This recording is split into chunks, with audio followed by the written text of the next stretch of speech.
খানাকুল যুক্ত হতে চলেছে রেল মানচিত্রে। এই খবর সামনে আসতেই খুশির হাওয়া খানাকুলবাসীর মধ্যে। ঘটনাকে কেন্দ্র করে শুক্রবার খানাকুলের গড়ের ঘাটে এলাকাবাসীর ও পথচারীদের মিষ্টিমুখ করিয়ে আনন্দে মেতে উঠেছে খানাকুলের মানুষ। রামমোহন রেল সংযোগ কমিটির ব্যবস্থাপনায় এদিন এই কর্মসূচি পালন করা হয়। আজকে খানাকুলকে রেল মানচিত্রে যোগ করার জন্য অর্ডার হয়ে গেছে। এখানে কাজ দ্রুত চালু হবে এই আশা আমরা রাখছি।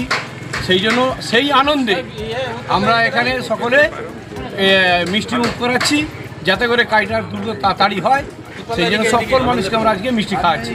খানাকুলবাসীর কয়েক দশকের দাবিকে মান্যতা দিয়ে খানাকুলের রেল লাইন পাততে চাইছে রেল মন্ত্রক। সেই মতো রেল মন্ত্রকের পক্ষ থেকে প্রায় 5,34,00,000 টাকা বরাদ্দ করা হয়েছে রেলপথে সার্ভে করে কাজ শুরু করার জন্য। এই খবর সামনে আসার পরেই খুশি ও আশার আলো দেখছেন খানাকুল পুরসুরার মানুষ।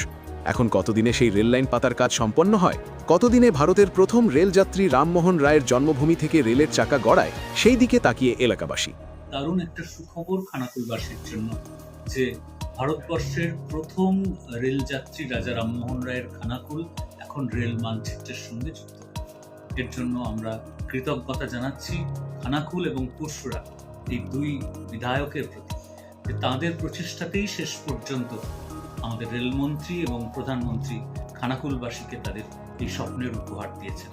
এই রেলপথের যে সার্ভে হওয়ার বার্তা আমরা পেয়েছি, আশা করি আগামী দিনে এই রেলপথ হয়ে উঠবে এবং এই রেলপথ বা এই সংযোগ স্থাপন হবে রাধানগরের বা খানাকুল থেকে আরামবাগ পর্যন্তর মাধ্যমে, এবং এর ফলে আমরা অত্যন্ত আনন্দিত।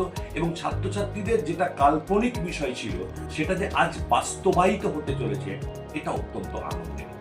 বিভিন্ন ধরনের খবরের জন্য লাইক ও সাবস্ক্রাইব করুন বাংলার কথা।